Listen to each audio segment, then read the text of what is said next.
ఉషోదయం ప్రేమించు కాపరి ఉషా కిరణాలు ఉదయకాలపు వాక్య ధ్యానమునకు మిమ్మల్ని ఆహ్వానిస్తున్నాం. ప్రార్థన. సర్వశక్తి గల యేసయ్య, సర్వోన్నతుడు అయిన గొప్ప దేవ, ఈ ఉదయకాల సమయానికై వందనములు స్తోత్రములు చెల్లించుకుంటున్నాను. ఈ ఉదయకాల సమయమున నీ వాక్యము చేత నాతోను మాతోను మాట్లాడు. కార్యక్రమం నాయన ఆలకిస్తున్న ప్రతి ఒక్కరితో నీ యొక్క నాయన వాక్యమును పంపించి నీవు మాట్లాడమని, వినగలిగిన చెవిని, నీ వాక్యమును నాయన గ్రహించుకునే మనస్సును అనుగ్రహించి మమ్మల్ని ఆశీర్వదించి నడిపించమని యేసు పరిశుద్ధ నామమున అడిగి వేడుకుంటున్నాను పరమ తండ్రి, ఆమేన్. ఈ ఉదయకాలపు వాక్య భాగము గలతీయులకు రాసిన పత్రిక 5వ అధ్యాయము 16వ వచనము నుండి 18వ వచనం వరకున్న వాక్య భాగమును చదువుకుందాం. నేను చెప్పునదేమనగా, ఆత్మానుసారముగా నడుచుకునుడి, అప్పుడు మీరు శరీరేచ్ఛను నెరవేర్చరు.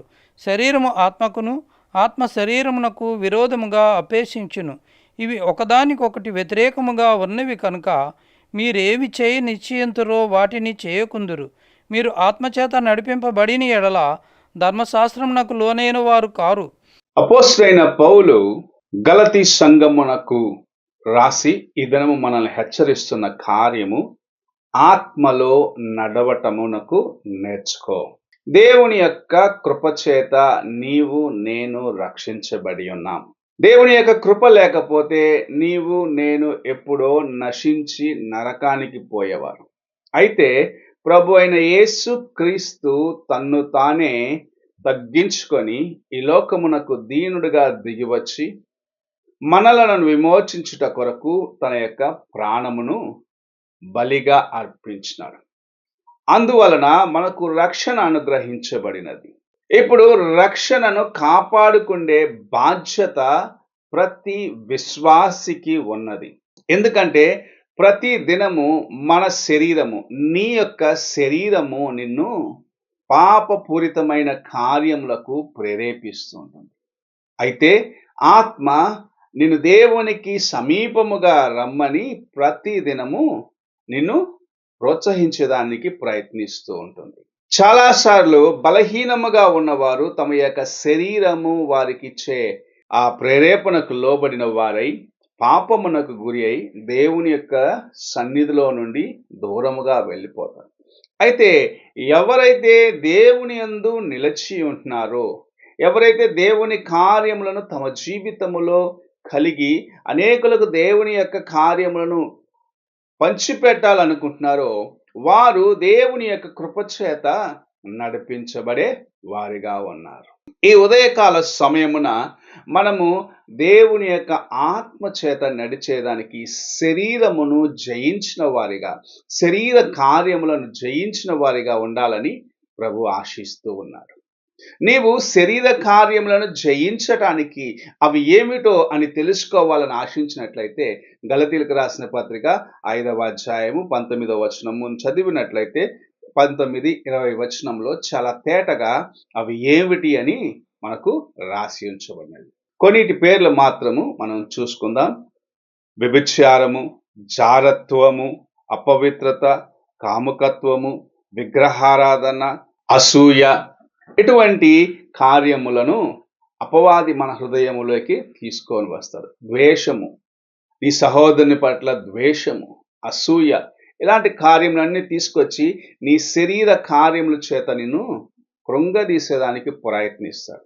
అయితే నీవు దేవుని కోసము నిలబడాలి. దేవుని యొక్క మార్గములో నేను నడవాలి, నేను ఈ శోధనలకు గురి అవ్వకూడదు అని నీవు తలంచిన ఎడల ప్రభు నీకు తన కృపను అనుగ్రహిస్తున్నాడు గనుక నీవు ఆయన యొక్క ఫలములను నీ జీవితంలో చూడగలవు. అవి ఏమిటో మనకు బాగా తెలుసు. ఆత్మ ఫలములు ఏమనగా అని అదే అధ్యాయములో 22వ వచనం నుంచి మనం చదివినట్లయితే చూడగలం. ప్రేమ, సంతోషము, సమాధానము, దీర్ఘశాంతము, దయాలత్వము అని ప్రభు అనేకమైన కార్యములను మనకు జ్ఞాపకం చేస్తూ ఉన్నారు. ఎందుకు ఈ కార్యములు మనలో ఉండాలి? ఎప్పుడైతే దేవుని యొక్క ఆత్మ ఫలము నీ జీవితములో ఉంటుందో నీ జీవితము దేవునికి ఇష్టమైనదిగాను, ఆయన ఎదురు చూసే మార్గంలో నడిచేదిగాను ఉంటుంది. ఈ ఉదయకాలమున ప్రభు మన యొద్ద ఆశించేది అదే. లోకము, శరీరము నిన్ను లాగివేయకుండగా దేవుని యందు భయభక్తులు కలిగి ఆయన యొక్క ఆత్మ ఫలముని నీ జీవితంలో కలిగి ఆయన వైపు చూస్తూ ముందుకు వెళ్ళాలనేది. అపవాది అయిన వాడు అందులో నుండి నిన్ను తొలగించేదానికి అనేకమైన కార్యములను నీ జీవితంలోకి తీసుకొని రావాలని ఆశిస్తూ ఉన్నాడు. ఈ ఉదయ కాలమున నీవు మెలకువగా ఉండి శరీర కార్యములు నిన్ను బలహీనపరచకుండగా దేవుని యందు విశ్వాసము కలిగి ఆయన వైపు చూస్తూ ముందుకు నడవాలని ప్రభు ఆశిస్తూ నీతో మాట్లాడుచూ ఉన్నాడు. నీవు ఆయన యొక్క స్వరమునకు లోబడి ఆయన నీతో మాట్లాడిన కార్యములను గ్రహించుకుంటూ ఆయన ఎదురు చూసే ఆ ఆత్మ ఫలము నీ జీవితంలో కలిగి ఉంటూ లోకములో ఉన్న శోధనల వైపు చూడక, నీ శరీరము నిన్ను లాగివేసే కార్యముల వైపు చూడక దేవుని యందు నమ్మకముగా జీవించడానికి ప్రయత్నించుము. ప్రభు నీ కోసము కలిగి ఉన్న తన యొక్క చిత్తమును తెలుసుకొని ఆయనలో ఎదిగి ఫలించి ఆయన యొక్క రాజ్య వారసుగా నివసించేదానికి అంతవరకు నిలిచేదానికి ప్రయత్నించుము. ప్రార్థన చేసుకుందాం. పరిశుద్ధుడైన తండ్రి, కృపగల యేసయ్య, ఈ ఉదయకాల సమయానికై స్తోత్రములు. మేము నీ యొక్క నాయన ఆత్మలో నడిచేదానికి శరీర కార్యములకు నాయన లోబడిన వారిగా ఉండకుండగా శరీర కార్యములకు దూరముగా ఉంటూ నీ వైపు చూస్తూ నడిచే కృపను నాకును మాకును అనుగ్రహించుము.